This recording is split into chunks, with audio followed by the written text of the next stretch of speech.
podcast relacionado à matéria de História.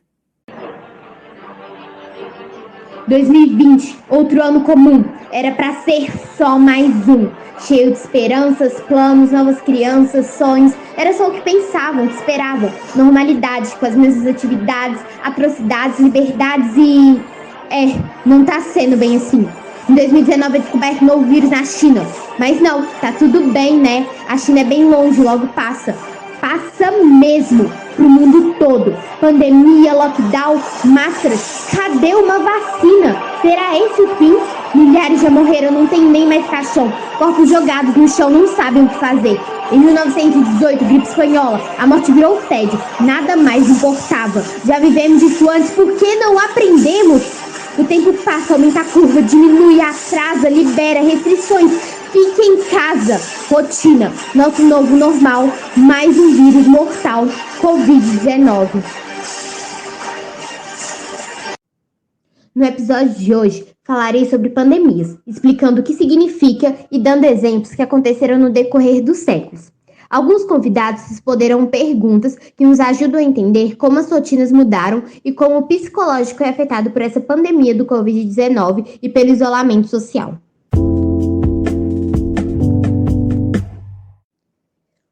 De fevereiro de 2020. Doença provocada pelo novo coronavírus é batizada de Covid-19 pela OMS. 2 de abril de 2020. Primeira morte de Covid-19 no Brasil foi em Minas Gerais, informa o Ministério da Saúde. 18 de maio de 2020. Mortes na Itália ficam abaixo de 100 pela primeira vez desde março. 20 de maio de 2020. Mortes diárias por complicações da Covid-19 desacelera na Itália. Brasil tem novo recorde diário de casos de Covid-19. Novo surto na China dá sinais de que coronavírus pode estar em mutação. 21 de maio de 2020. Itália pode ter 19 mil mortes a mais por Covid-19 do que números oficiais, aponta levantamento. Mundo ultrapassa 5 milhões de casos confirmados de Covid-19. Médicos detectam sintomas diferentes dos casos de Covid-19 mais recentes na China. 1º de junho de 2020. Estados Unidos registram 743 novas mortes por Covid-19 em 24 horas. 8 de junho de 2020. Brasil é destaque no mundo por esconder dados. 9 de junho de 2020. Brasil tem 388.406 mortes e 739.403 casos confirmados de coronavírus. 10 de junho de 2020. Nova alta de infecções de Covid-19 atinge os Estados Unidos. Brasil supera Estados Unidos e Reino Unido e é o primeiro do mundo na média diária de mortes pelo Covid-19. Especialista dos Estados Unidos diz que a pandemia de Covid-19 é pior do que temia. 11 de junho de 2020. Estados Unidos superam 2 milhões de casos de Covid-19. A Organização Mundial da Saúde, OMS, declarou em 11 de março de 2020 que a crise do coronavírus se configurava como uma pandemia. Pandemia é o termo que explica que a contaminação por um vírus é global e que atinge um grande número de pessoas em todos os continentes. É uma universalização da infecção. Outras pandemias aconteceram no mundo durante o decorrer dos séculos. Um exemplo é a peste negra, que ocorreu na segunda metade do século XIV na Europa e matou 1/3 da população do continente. Essa peste integrou uma série de acontecimentos que contribuíram para a crise da Baixa Idade Média, como as revoltas camponesas, a Guerra dos 100 Anos e o declínio da cavalaria medieval. A peste negra tem sua origem no continente asiático, mais precisamente na China. Sua chegada na Europa estava relacionada com as caravanas de comércio que vinham da Ásia através do mar Mediterrâneo e aportavam nas cidades costeiras europeias, como Veneza e Genova. Calcula-se que 1/3 da população europeia tenha sido dizimada por conta dessa peste. A propagação da doença, inicialmente, se deu por meio de ratos e principalmente de pulgas infectadas com bacilo, que acabava sendo transmitida às pessoas quando estas eram picadas pelas pulgas. No estágio mais avançado, a doença começou a se propagar por via aérea, por meio de espirro e gotículas. Contribuíram com a propagação da doença as precárias condições de higiene e habitação que as cidades e vilas medievais possuíam. Outro fenômeno da época em que se desencadeou a peste foi a atribuição da causa da moléstia aos povos estrangeiros, principalmente aos judeus, que se tornaram um bode expiatório das multidões enfurecidas. Milhares de judeus foram mortos durante a eclosão da peste. Como ainda não havia um desenvolvimento satisfatório da ciência médica nessa época, não se sabia as causas da peste e tampouco os meios de tratá-la ou de sanear as cidades e vilas. A peste foi denominada negra por conta das afecções na pele da pessoa acometida pela doença. Isso é, ela provocava grandes manchas negras na pele, seguidas de inchaços em regiões de grande concentração de glândulos do sistema linfático, como a virilha e as axilas. Esses inchaços também eram conhecidos como bubões. Por isso, a peste negra também é conhecida como peste bubônica. A morte pela peste era dolorosa e terrível, além de rápida, pois variava de 2 a 5 dias após a infecção. A gripe espanhola foi outra pandemia que aconteceu entre 1918 e 1919, atingindo todos os continentes e deixando um saldo de, no mínimo, 50 milhões de mortos. Não se sabe ao certo o local de origem dela, e existem duas teorias que sugerem que ela pode ter surgido na China ou nos Estados Unidos, mas não há provas que possam confirmar em qual dos dois locais ela tenha de fato aparecido pela primeira vez. Mas sabe-se que ela iniciou através de uma mutação do vírus influenza. A gripe espanhola espalhou-se pelo mundo principalmente por conta da movimentação de tropas no período da Primeira Guerra Mundial, tendo um impacto direto nos países que participavam desse conflito. E por conta dele, era necessário que as informações da doença fossem escondidas, de forma a não prejudicar a moral dos soldados, não criar pânico na população e nem passar a imagem de fraqueza para o adversário. Assim, as notícias dessa gripe letal eram censuradas em grande parte dos países europeus. A Espanha, no entanto, não participava da guerra, então a sua imprensa tinha total liberdade para falar da doença. E isso fez com que a cobertura espanhola ficasse conhecida no mundo, e a pandemia passou a ser nomeada como gripe espanhola. Aqui no Brasil, ela chegou em setembro de 1918, espalhando-se por todas as regiões do país e causando a morte de 35 mil brasileiros. À medida que a gripe espanhola ganhou espaço, o efeito era o mesmo nos diferentes locais. Os sistemas de saúde entraram em colapso devido à grande quantidade de pessoas doentes. Foram tomadas diversas medidas emergenciais, como a improvisação de hospitais e de leitos para atender as pessoas que adoeciam. Como se identificou que a doença era contagiosa, muitos locais adotaram medidas de isolamento social. Assim, foram decretados o fechamento de escolas, igrejas, comércios e repartições públicas em diferentes locais, inclusive no Brasil. Em alguns deles, como nos Estados Unidos, adotou-se o uso de máscaras para reduzir o contágio. Muitos locais ainda incentivaram a população a entrar em quarentena. Pandemias existem há um longo tempo. E entendendo a peste negra e a gripe espanhola, vemos como é importante o saneamento básico e conseguimos identificar medidas preventivas que são parecidas com o contexto em que vivemos. Um exemplo é o contexto da gripe espanhola, que também adotou medidas como isolamento social, o uso de máscaras e a quarentena. O novo vírus descoberto na China, o coronavírus, se tornou uma pandemia. E para entender melhor os impactos deste vírus, vamos escutar alunos do Instituto Federal de Ciência e Tecnologia de Minas Gerais, campus Betim, responderem algumas questões sobre isso. Oi, eu sou a Fernanda. Topei participar da entrevista da Iris para o podcast. Meus primeiros pensamentos e impressões nas primeiras semanas de isolamento social, na verdade, eu não fiquei... Foram bem tranquilas essas primeiras semanas, porque eu pensei que isso tudo ia durar por volta de um mês, então eu estava bem tranquila. Então não houve muita preocupação da minha parte. Atualmente, emocionalmente eu venho me sentindo... meus sentimentos estão um pouco conturbados, não vou negar, atualmente, porque eu tenho passado por muitas crises de ansiedade, alguns problemas na família mesmo, mas eu estou arranjando algumas formas de lidar com isso, tentando me distrair disso tudo, para poder manter a minha sanidade mental durante a quarentena.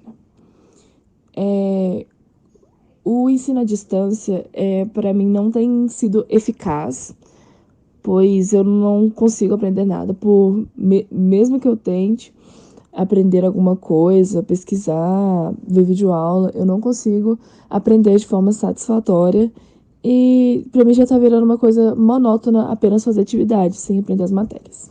Olá, meu nome é Letícia, tenho 17 anos, sou estudante do curso integrado de mecânica e fui convidada a responder algumas perguntas pela Iris a respeito da nossa situação atual. Bom, nas primeiras semanas de isolamento social, confesso que estava bem tranquila. Não imaginei que os números de mortos e infectados chegariam na situação em que está, o que é muito triste. Me sentia bastante otimista e não pensei nem por um momento que o isolamento se estenderia por mais de 15 dias. Emocionalmente, tenho me sentido desgastada e cansada. Não aguento mais assistir aos jornais e ver que os números de mortos atingem um novo recorde a cada dia. Além disso, tem os posicionamentos indiferentes do presidente que eu não me sinto representada e nunca vou me sentir. Em relação ao ensino à distância, vejo como algo necessário, principalmente para nós, alunos do terceiro ano. Tendo atividades com dia e horário para serem entregues, não tem espaço para adiamentos, pois senão as acumulações ficam cada dia maiores. É claro que não concordo com uma demanda muito alta de exercícios, porque estamos em uma escola federal e temos mais de 15 disciplinas para realizar, além de termos que ajudar em casa e separar um tempo de lazer para conseguirmos descansar. Oi, eu sou o Robert. Eu topei participar da entrevista da Iris e eu achava no início do isolamento que iria ser uma coisa mais rápida, porque como dizia naquela época, que falava que iria ser entre 15 e 30 dias. E com isso eu também achava que iria ser uma coisa mais fácil de se passar por ser esse curto período de tempo. Atualmente eu estou sentindo emocionalmente um pouco afetado, com bastante ansiedade e também um pouco preocupado com as coisas que estão acontecendo no mundo em geral e aqui no nosso país, que é coisa que está muito conturbado também, além do ensino à distância, que a distância não está sendo muito favorável e, em geral, os professores e os alunos não estavam preparados para isso, além de que está sendo bem menos produtivo do que se fosse presencial. E isso me faz pensar que ensino à distância, por exemplo, ele vai ser uma coisa, além de mais comum, muitas pessoas vão começar a entender melhor ele, conseguir fazer ele mais fácil, por causa do que a gente está passando atualmente na quarentena. E eu também acho que mesmo depois de um tempo mesmo quando acabar a quarentena e coisa do tipo, ainda vai demorar um tempo para tudo normalizar e voltar como era antes. Oi, meu nome é Sara. E assim, nas primeiras semanas de isolamento social, eu tava me sentindo muito confusa e muito insegura sobre tudo que estava acontecendo, principalmente porque era um cenário novo e com muita necessidade de adaptação. Atualmente eu tenho me sentido muito angustiada, muito ansiosa com tudo que está acontecendo e também com muito medo, principalmente devido à instabilidade política que a gente está vivendo. O futuro é uma coisa que me preocupa muito. Muitas pesquisas, inclusive, já falaram que o Brasil vai ser provavelmente um dos últimos países a conseguir se restabelecer realmente. Então, torna-se algo realmente preocupante. E sobre o ensino à distância, eu não sei dizer ao certo o que eu acho, mas eu tenho certeza de que muitas coisas precisam ser reavaliadas porque muitos alunos se encontram em desvantagem, principalmente por muita dificuldade de aprendizado e tudo mais. O psicológico também, devido a tudo que está acontecendo, não se encontra muitas vezes num quadro adequado para conseguir aprender de fato. Então é algo que eu acho que precisa ser reavaliado em alguns pontos. Olá, sou Vinícius Eduardo, terceiro ano de mecânica, e nas primeiras semanas de isolamento eu achei que seriam poucos meses, sabe? 1 mês ou talvez 2 meses de isolamento, só que a postura da população ampliou esse período, né? A gente vai ter que ficar aí por vários meses. E eu tenho me sentido meio mal com toda essa história, porque se sente muito impotente, né? E não tem como fazer muita coisa a respeito, a não ser ficar em casa e respeitar o isolamento. E eu vejo o ensino à distância como muito improdutivo e nem um pouco democrático, sabe? Porque tem muitas pessoas que não têm acesso a computadores, internet, ou se tem, a internet é muito ruim e a pessoa não tem um local de estudo dentro de casa. Então eu vejo muito como algo muito improdutivo e nada democrático. Para uma melhor análise da situação, vamos ouvir agora uma professora de História respondendo às mesmas perguntas que foram feitas para os estudantes. Olá, meu nome é Cleidiane Oliveira, sou graduada em História, mestre e doutoranda em Educação pela PUC Minas. E eu queria falar então sobre os meus primeiros pensamentos e impressões nas primeiras semanas de isolamento social. Então, acho que como todos, o primeiro processo foi de comprar o que faltava, né? E me abastecer de coisas. Eu tenho um namorado que é doutorando em microbiologia, então ele me falou que esse processo ia demorar muito. Então eu decidi sair da região de onde eu estava e passar uma temporada fora da cidade. Eu fui para o Cerro porque eu estava pensando em qualidade de vida para mim. Estou num processo de doutorado, então a minha rotina não foi muito alterada pelo processo, né, de distanciamento social, mas eu queria ter qualidade para poder escrever e para poder ficar num ambiente mais, lá não é rural, né, mas num ambiente mais distante dessa metrópole aqui, Belo Horizonte.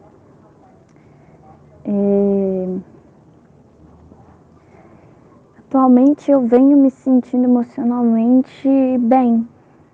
É engraçado, mas eu venho num processo de análise com um psicanalista já tem 1 ano e meio, e o que eu toda a vida tive que controlar foi os meus processos ansiogênicos, né? Achei que esse sentimento de ter que ficar trancada, só ficar estudando, fosse aumentar, mas não foi isso que aconteceu. Eu continuo bem, continuo estável. O que anda me desanimando mesmo, eu acho que é pensar quando é que esse processo vai acabar, né? A gente já está aí com 40 mil mortos, né? A gente está empilhando corpos. O Brasil longe do esforço mundial para fazer a vacina, enfim. Eu acho que o que vem me provocando mais emocionalmente não é o distanciamento social propriamente dito, mas é não ver, na verdade, né? Nenhuma política voltada para a superação desse momento. E só uma preocupação em uma falsa dicotomia que se coloca, sabe, entre economia e saúde, sabe? Então isso é o que vem me deixando mais emocionalmente abalada. Então, pensar o ensino à distância é um grande desafio. Acho que o primeiro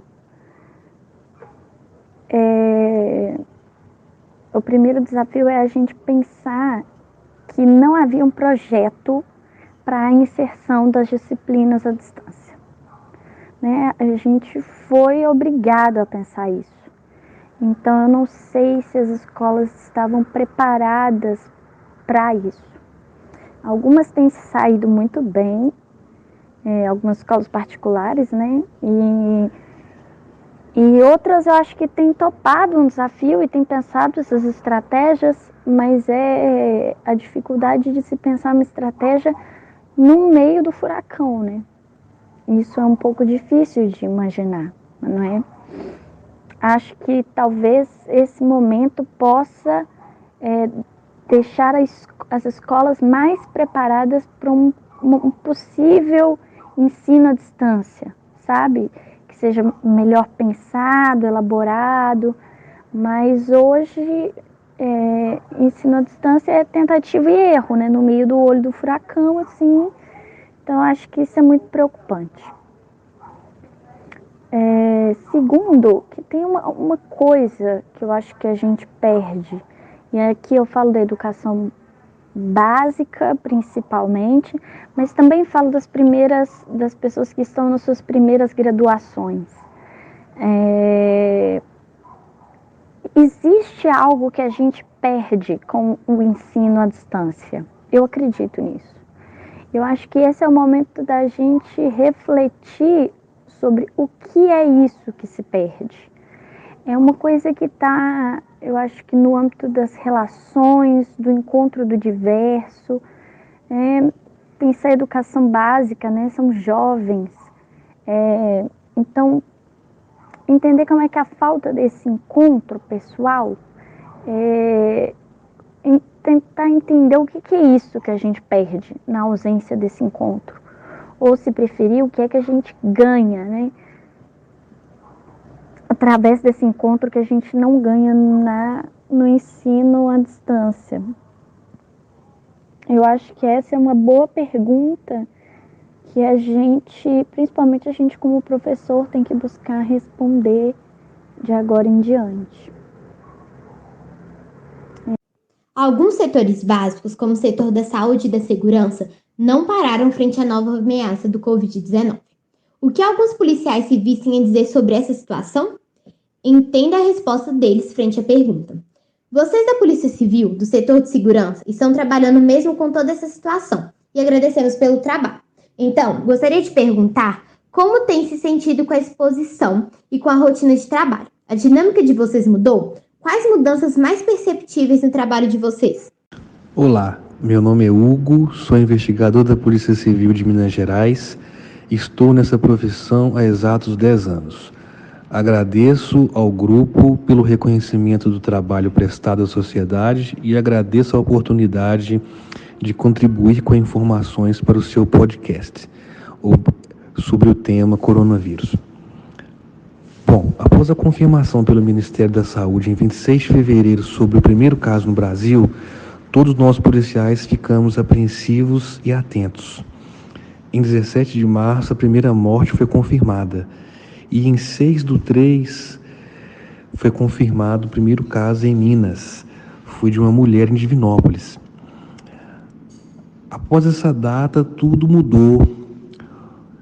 Foi publicada a portaria interna número 1 de março de 2020, na qual o uso da máscara passou a ser obrigatório. E várias outras coisas alteraram a sua realidade e mudaram. Consultas médicas aos policiais foram suspensas, cirurgias, exames. Foi adotado o regime especial do teletrabalho, que consiste em produzir investigações de forma remota, com o uso de ferramentas especiais criadas especificamente após a pandemia decretada, com tecnologias mais avançadas. As reuniões passaram a ser feitas de forma online. O atendimento à sociedade que procura a ajuda do policial nas delegacias passou a ser regulado por rígidas regras de controle de higiene. O distanciamento de no mínimo 1,5 m entre as pessoas passou a ser obrigatório. A esterilização dos materiais de trabalho passou a ser obrigatória. O contato com criminosos presos em flagrante passou a ser de forma cuidadosa e cautelosa para não se contaminar. Tudo que envolve nosso trabalho policial está diferente. Nossas rotinas mudaram, nossa dinâmica de trabalho mudou. Estamos todos nos adaptando a este novo estilo de vida pessoal e profissional. Espero ter contribuído com esse podcast. Fiquem todos com Deus e se virem algum crime, denuncie ligando 181. Agora vamos escutar uma psicóloga. Boa tarde, meu nome é Cláudia Caetano. Gostaria de falar sobre o momento que estamos vivendo. Eu sou psicóloga e nesse momento de pandemia que nos afastou socialmente, entretanto, nos estreitou algumas de nossas relações.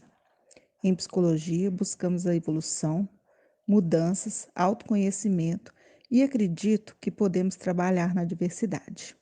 Hoje, a possibilidade de nos reinventarmos faz-se necessária. Precisamos nos permitir.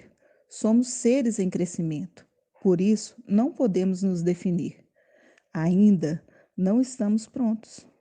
Acredito que, como a flor de lótus nasce em meio à lama, esse é o momento de florescer. No Instituto Federal de Minas Gerais, Campus Betim, as professoras de História promoveram, no contexto em que estamos vivendo de isolamento social e aulas online, a participação de todos os estudantes do campus na Pré-Olimpíada Nacional de História do Brasil. Essa atividade, com o objetivo de ensinar a partir das questões de cada fase, foi um momento enriquecedor para os alunos, já que promoveu conhecimento histórico, cultural e social. Essa Olimpíada nos proporcionou entender durante as fases fatos históricos e culturais também no âmbito das artes e literatura, e nos possibilitou realizar análises críticas do que estamos vivenciando em comparação com outros contextos. Na última fase, deveríamos fazer um resumo comentado, como se estivéssemos em 2050, achando os diários escritos por diversos brasileiros durante as fases da Olimpíada. Assim, faça a leitura do meu resumo comentado sobre 7 diários escritos entre os dias 27 de abril e 16 de maio de 2020, com relatos de como era a vida nos meses iniciais da pandemia de 2020. O que pessoas de diferentes idades pensavam de política e estudos à distância 30 anos atrás? Recentemente foram achados diários que datam de 2020 no contexto da pandemia. Esses diários foram criados em uma Olimpíada de História de uma antiga faculdade presencial de São Paulo. Hoje em dia, a faculdade se tornou um grande centro de pesquisas de documentos históricos e divulgaram agora estes preciosos relatos que nos ajudam a entender, a partir de recortes, o contexto político e social vivenciado por aquela geração. A partir da análise feita em diários de pessoas com idades variando de 13 a 55 anos, observamos que a política do Brasil naquele período era motivo de preocupação até mesmo para os mais jovens.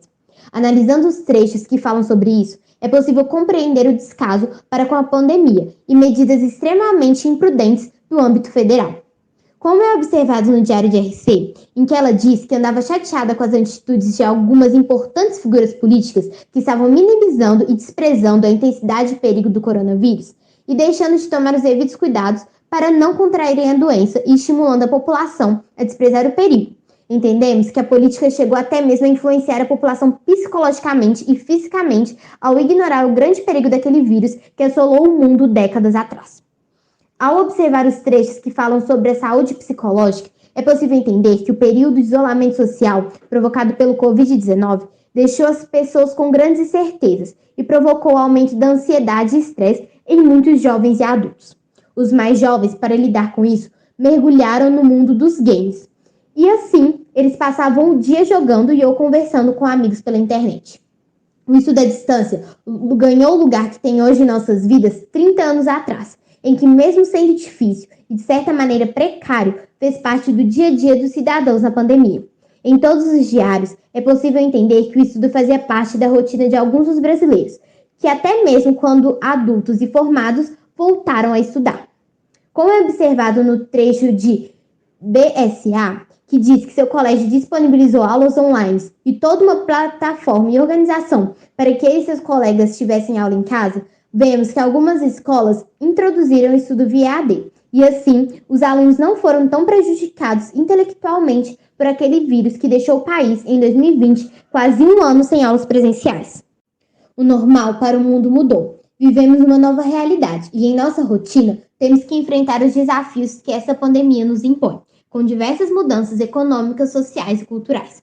Sendo assim, a cada dia devemos procurar aprender como sobreviver e enxergar o futuro de uma forma melhor.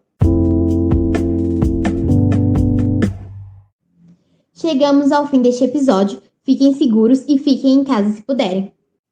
Todas as participações e divulgações de identidades nesse podcast foram autorizadas. Os textos contidos são autorais e as fontes de pesquisa utilizadas foram o site História do Mundo e Notícias Google. Contamos com a participação dos alunos Fernanda Cristina Neves Soteiro, Letícia Augusta Rezende, Robert Gonçalves Vieira de Souza, Sara Rachid Oliveira e Vinícius Eduardo Silva de Jesus. Da professora Cleidiane Lemes de Oliveira, do policial civil Hugo e da psicóloga Cláudia Eliane Caetano. Meu nome é Iris Aguiar, espero que tenham gostado e tenham um bom dia.